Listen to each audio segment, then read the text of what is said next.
Sophie Durocher. Un savoureux mélange artistique de culture et d'information. Dans l'actualité, vous pouvez lire un texte d'opinion extrêmement intéressant signé Christine Saint-Pierre. Vous savez qu'elle a été donc responsable de la condition féminine et ministre de la Culture. Donc, Christine Saint-Pierre qui dit « Martine Biron révise sa position sur le droit à l'avortement ». En catimini, on avait l'impression que c'était tout réglé, l'avortement. Ben, ça revient un petit peu par la porte en arrière. Christine Saint-Pierre, donc, qui est au bout de la ligne. Bonjour, Madame Saint-Pierre. Bonjour, Sophie. Alors, très intéressant ce texte que vous signez dans l'actualité. Pourquoi cet enjeu-là, en particulier, est venu vous chercher au point que vous vouliez écrire un texte d'opinion dans le magazine L'Actualité? Alors, vous savez que je collabore à l'actualité depuis le mois de janvier dernier. La pause estivale étant terminée, on a proposé, on s'est entendu sur certains sujets et l'actualité m'a demandé la semaine dernière d'élaborer sur ce sujet-là. Le sujet étant celui de l'intention qu'a le gouvernement du Québec de légiférer pour assurer le droit à l'avortement au Québec. Alors moi, j'avais évidemment suivi le dossier depuis le début. J'ai été ministre de la Condition féminine, puis comme féministe, comme vous, là, ce sont des dossiers qui nous intéressent toujours. Et j'ai suivi ce dossier-là. Et lorsque j'ai vu la semaine dernière qu'il y avait eu des déclarations de la part de la ministre où on a laissé entendre, où on comprenait que elle reculait sur cette intention de légiférer en matière d'avortement, bien, je me suis dit, je vais pousser l'affaire, je vais aller plus loin, je vais poser des questions puisque je devais écrire sur le dossier. Et là, je me suis rendu compte que le dossier n'était pas nécessairement fermé complètement. Le dossier poursuit son chemin, peut-être d'une façon différente, par contre, parce que personne, évidemment, va accuser Martine Biron d'avoir de mauvaises intentions, d'avoir de mauvais desseins, mais elle a annoncé avec beaucoup d'autorité qu'elle voulait absolument visser ce droit-là là, dans le mur, là, c'est-à-dire faire en sorte que jamais on puisse le remettre en question. Elle avait un vocabulaire assez précis, assez clair au mois d'avril dernier. Et là, on voyait comme s'il y avait un certain recul. Et en posant des questions à des personnes qui ont été autour du dossier, je me suis rendu compte qu'elle poursuivait ses consultations, qu'elle cherchait encore à trouver le passage, la voie de passage pour assurer ce droit à l'avortement. Oui. La question qui se pose, c'est que on comprend qu'il y a d'un côté la possibilité de légiférer et de l'autre côté ce besoin pressant qui est la question de l'accès. C'est la question de se poser qu'est-ce qui est le plus urgent. Est-ce que le plus urgent, c'est de s'assurer que toutes les Québécoises sur l'ensemble du territoire qui souhaitent mettre fin à une grossesse aient accès à ce droit-là, qui est un droit fondamental, ou est-ce que c'est le plus important de s'assurer dans la loi que le droit est assuré? Est-ce qu'on peut faire les deux choses? Bon, on pourrait faire les deux choses, mais ce qui est arrivé, c'est que elle a annoncé cette intention de légiférer avant de connaître à fond le dossier. C'est un peu ce que les groupes féministes lui ont dit, le Barreau du Québec, les médecins. Enfin, il y a eu toute une levée de boucliers. Absolument. Pour dire, attention, si on touche à ça, on peut faire plus de mal que de bien. Et je pense que elle a été un peu prise par surprise devant cette avalanche, ce tsunami de réaction au sujet de l'intention de légiférer. En fait, on découvre que oui, on a plusieurs cliniques d'avortement au Québec. L'accès devrait être assez facile, mais il y a des endroits au Québec où ça prend du temps avant d'avoir un rendez-vous. Ça peut prendre un mois avant d'avoir un rendez-vous. Aussi, est-ce qu'on connaît bien la pilule abortive? Est-ce qu'on connaît bien la pilule du lendemain? Il y a des questions, il y a de l'éducation à faire.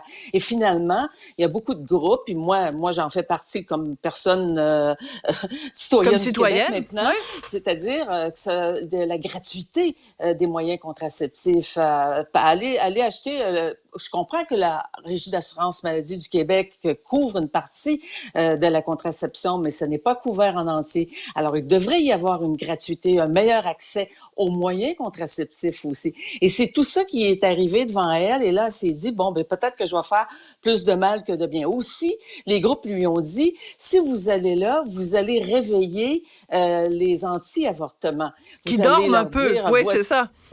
qui dorment, oui et non. On les voit Ouais. pas ici beaucoup, mais aux États-Unis, évidemment, avec la décision Roe de la versus Cour Wade. suprême l'année dernière, ça c'est les groupes ont vu là-dedans, anti-avortement ont vu là-dedans la grande victoire. Il y a des États qui ont légiféré pour empêcher les avortements. D'autres États ont décidé de solidifier l'accès à l'avortement. Donc, c'est devenu un petit peu à la couleur si vous voulez, de l'État américain plutôt qu'une politique nationale d'accès à l'avortement. Bon, il y a ça. Elle a vu aussi et ça, ce sont des faits, qu'à Ottawa, aux communes, il y a eu 49 reprises. À 49 reprises, on a essayé de légiférer. En fait, c'était évidemment des projets de loi privés. Mais depuis 35 ans, on a essayé de légiférer pour essayer de faire une brèche dans le droit à l'avortement ou faire une brèche dans le droit des fœtus. Alors, c'est tout ça, finalement, qu'elle avait en tête. Elle a confié à la journaliste de la presse, Fanny Lévesque, lorsqu'elle est entrée en politique, lorsqu'elle a décidé de faire le saut en politique, elle a rencontré, évidemment, le chef, François Legault, et elle lui a confié, parce qu'elle rentrait d'une affectation à Washington. Donc, il y a toute il y a quelque chose qui s'est construit dans sa tête pour, évidemment, pour dire, si au Québec, on voyait le gouvernement fédéral tenter de nous limiter dans ce droit, bien, vous allez voir, vous allez le trouver sur notre chemin. Mais ce qui s'est produit, c'est quand les avis juridiques sont arrivés, en fait, les avis des féministes, on dit, attention, vous allez peut-être faire plus de mal que de bien, vous allez réveiller des anti-avortements. À mettre ça dans la Charte des droits et libertés, c'est pas nécessairement la bonne solution. Concentrons-nous sur autre chose. Alors, voilà. Elle a continué, la semaine dernière, elle a laissé un peu entendre qu'elle avait décidé de ne pas aller vers une loi. Mais moi, j'ai appris qu'elle avait consulté certains constitutionnalistes, des gens là, qui réfléchissent sur les questions constitutionnelles ou les questions juridiques, dont mon ancien collègue Benoît Pelletier. Et j'ai contacté Benoît pour lui demander s'il était vrai, si mon information était exacte, qu'il avait été consulté. Benoît a dit oui, j'ai été consulté comme constitutionnaliste. Puis il m'a dit, si on veut entrer cette question-là dans la Charte des droits et de la liberté de la personne, la réponse est oui, on peut le faire. Mais il dit, on mettrait ça dans le préambule, et là, la critique viendrait rapidement en disant ce n'est que symbolique. Alors, lui dit, peut-être qu'elle pourrait le faire parce que selon les informations que j'ai obtenues, elle aurait des sondages très en faveur d'un geste à poser. Oui. Et donc, Benoît dit, elle pourrait le faire compte tenu du consensus québécois, mais ajouter à cela peut-être un plan d'action sur un meilleur accès. Voilà, c'est ce qu'on disait tout à l'heure, Madame Saint-Pierre, c'est-à-dire qu'on peut mâcher de la gomme et marcher en même temps. Quand vous dites qu'il y a un consensus au Québec, là, je pense qu'on ne sera pas nécessairement d'accord, vous et moi, là-dessus, parce que beaucoup de gens au Québec pensent que la question est réglée, mais dans les faits, il reste quand même qu'il y a quand même toutes sortes de flous. Par exemple, les avortements tardifs, comment se fait-il qu'on les permet au Québec? Si on posait la question directement aux gens, je pense que les gens, il n'y aurait pas de consensus. Les avortements sélectifs, il y a aussi cette question-là qui n'est pas réglée et qui se pose pourtant il se pose en tout cas sur la côte ouest canadienne. Mais je pense que c'est la question qui se pose aussi, c'est pourquoi n'a-t-elle pas consulté le Conseil du statut de la femme?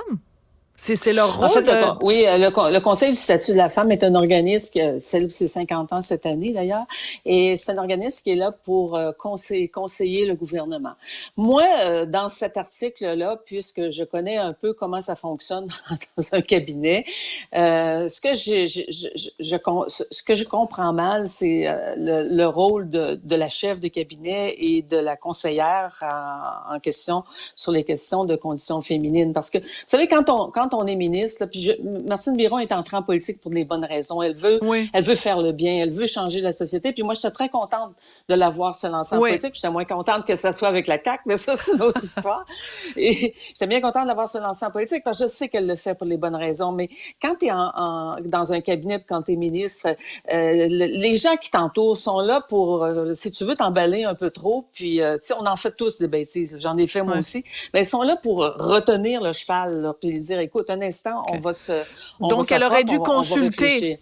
Elle aurait dû consulter. En fait, la charrue a été mise devant Oui, la charrue a été mise devant les bœufs. C'est-à-dire, il aurait fallu faire un grand processus de consultation, peut-être demander au Conseil du statut de la femme de la guider, puis après ça, arriver avec cette idée, mais voir comment l'idée est réalisable.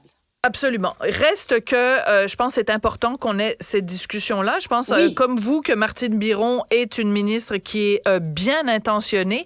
Et je pense, en effet, qu'il faut mettre la lumière et ne pas arrêter de mettre la lumière sur le fait qu'aujourd'hui, en 2023, on pense que toutes les Québécoises ont droit à un avortement libre et gratuit. Et ça n'est pas le cas dans les faits. Et je pense que c'est un chantier extrêmement important.